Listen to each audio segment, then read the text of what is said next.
मेरा नाम मोहम्मद आयान है। कब गए थे इंडिया में? मैं इंडिया गया था 25 मार्च को इलाज के लिए अपने और नानी से मिलने। अच्छा, फिर क्या हुआ वहाँ? इलाज विलाज शुरू हुआ था, नहीं हुआ था? इलाज करवा ही रहे थे कि वो हादसा पेश आ गया इंडिया में। उन्होंने इंडियन गवर्नमेंट ने बोल दिया कि 48 घंटों में जो भी पाकिस्तानी आए हुए हैं इलाज के लिए या वैसे मिलने, उनको फौरी निकाल दिया जाए। अच्छा, तो इलाज के लिए जो पैसे थे, फीस वगैरह वहाँ को जमा कराई हुई थी अस्पताल में? नहीं, फीस जमा नहीं कराई थी, डॉक्टरों से बात चल रही थी अभी पापा की। अच्छा, तो अब वहाँ से उन्होंने फौरी तौर पे बस कहा कि निकल जाओ कहीं? हाँ, हमने अपील करी कि हमें रोक दें, हम इलाज के लिए आए हुए हैं अपने, या फिर हमारी मदर को हमारे साथ भेज दें। उन्होंने बोला ऊपर से ऑर्डर आए हुए हैं, हम कुछ भी नहीं कर सकते, आप फौरी निकलिए। वालदा को क्यों रोका आपने? वालदा को यूँ रोक लिया कि वो इंडियन पासपोर्ट था उनका, इंडियन नेशनलिटी थी उनकी। पाकिस्तानी पासपोर्ट नहीं था उनके पास? पाकिस्तानी नेशनलिटी नहीं थी उनके पास, पाकिस्तानी पासपोर्ट नहीं था उनके अब क्या कह रहे हैं वालदा के लिए, कितने अरसे में छोड़ेंगे उनको? पास। ये नहीं पता वालदा को, भाई यही अपील है दोनों गवर्नमेंट से कि जल्द से जल्द ये मसला हल करें। सालों नहीं लगाएं, 1-2 दिन में, 3-4-5 दिन में आप जल्द से जल्द ये मसला हल कर कर हमारी वालदा को हमारे पास भेज दें। हाँ, कौन करेगा हमारे वालदे के अलावा हमारा। अस्सलाम वालेकुम, मेरा नाम इमरान है और मैं कराची से गया था दिल्ली, और मेरी वाइफ भी जो है वो दिल्ली की हैं। तो हम जो है इनके जो फादर हैं उनकी डेथ हो गई थी, जो मेरी वाइफ हैं, और मैं अपने बेटे आयान के इलाज के लिए गया था। तो वहाँ इलाज के लिए मैंने अपोलो हॉस्पिटल में बच्चे को दिखाया था। तो इलाज के लिए सिलसिला चल ही रहा था तो ये हादसा हो गया। हादसे की वजह से 48 घंटे का टाइम दिया है कि जो भी पाकिस्तानी है वो जल्द से जल्द इस मुल्क से चले जाएं, भारत छोड़ दें। तो हमने इमरजेंसी में बस किस तरीके से वहाँ से निकल के हम लोग यहाँ आए। मगर हमारी जो मिसिस हैं, मेरे भाई की और मेरी, उन दोनों, हम फैमिली साथ गई थी, और उन दोनों को रोक लिया गया कि वो इंडियन नेशनल थी, उनको नहीं आने दिया। कहने लगा उनको अलाउ नहीं है, बिल्कुल भी बॉर्डर क्रॉस नहीं कर सकती। अब जिसका वीज़ा लगा हुआ है, नूरी जिसको वीज़ा भी है, उनको तलक को भी नहीं आने दिया उन लोगों ने, बॉर्डर क्रॉस नहीं किया। रो रो के लोगों ने बुरा हाल कर दिया है, ये बच्चे रो रो के बुरा हाल कर दिया इन लोगों ने। किस तरीके से इनको लेकर आया हूँ।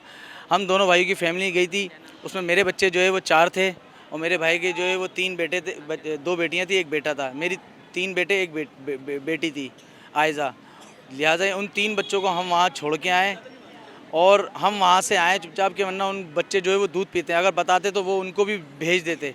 उनको हम लोग वहाँ छोड़ के, और अपनी मिसेस को वहाँ छोड़ के आया हूँ, इसलिए कि वो बिल्कुल भी नहीं जाने दे रहे थे। रो रो के हम लोगों ने उनसे बहुत आजीज़ी करी कि हमारी फैमिली को हमें एक साथ जाने दें, जाने दें, जाने दें। उन्होंने भाई हमारे पास ऊपर से ऑर्डर है, आप जा सकते हैं यहाँ से। अच्छा, ये इलाज का क्या उन्होंने कहा इसको जब आपने बताया ना इलाज की में मैंने बताया उनको इलाज के लिए कि ये मसला है। उनको रिपोर्टें भी दिखाई, जो लियाकत नेशनल में यहाँ पे उसका इलाज चल रहा था, वो रिपोर्टें में लेके गया था, वो रिपोर्टें दिखाई, एक्सरे दिखाया। तो उन्होंने बोला भाई अभी हम जो है इसकी फिजियोथेरेपी और जो है ना इलाज के लिए देखते हैं। तो इतने में ये हादसा हो गया, हमें फ़ौरन निकलना पड़ा, इलाज भी नहीं करवा सके हम वहाँ से। और लिहाजा मेरी जो है ना इंडियन गवर्नमेंट से और पाकिस्तानी गवर्नमेंट से, मोदी सरकार से, शहबाज शरीफ साहब से अपील है कि इन फैमिलियों को जो इधर से उधर शादियां होकर गई हुई हैं, उनको ना परेशान किया जाए, उनको वीज़ा दिया जाए, एम्बेसियां खोली जाएं, ताकि वो जल्द से जल्द जो है वो फैमिलियां अपने अपने घर आ जाएं। वो बच्चे रो रो के बुरा हाल करते, कोई अपनी माँ के बगैर रह सकता। मेरा बेटा है, उसको मेरी वाइफ ही देखती है। मैं काम पे जाऊँ या अपने बच्चे को देखूँ, क्या करूँ मैं? इतना पैसा खर्च करके मैं जो है वहाँ गया था, इतनी मुश्किलों से मुझे इमरजेंसी में वहाँ से भागना पड़ा। बताओ क्या करें हम? अस्सलाम वालेकुम, मेरा नाम आलियान है। अच्छा, क्या हुआ था ये बताओ? वहाँ गए थे तो कैसे उन तुम लोगों को बोला उन्होंने कि वहाँ से चले जाओ? वो कह रहे हैं यहाँ से जाओ, 48 घंटे का टाइम दिया था उन्होंने। 6 साल के बाद में गया। तो फिर अम्मी कहाँ हैं तुम्हारी? अम्मी दिल्ली में है, बाकी इंडिया में अभी, उनको वहीं छोड़ के आए। उन्होंने बोला नहीं इनको कि जाने दे, मम्मी के बगैर कैसे रहेंगे यहाँ पे? नहीं, वो जाने नहीं दे रहे थे, वो सख्त मना करवा था।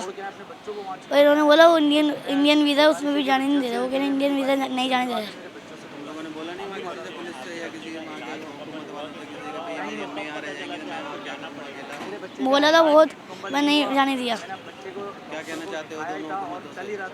मैं ये कहना चाहता हूँ मोदी साहब से, नवाज शरीफ साहब से ये विनती करता हूँ, बॉर्डर खोला जाए, दूसरों की जो मम्मा है उनको भी भेजा जाए, हमारी मम्मा को भी मिलवाया जाए। हमें कुछ नहीं पता, हमारे को हमारी मम्मा ने मिलवा था।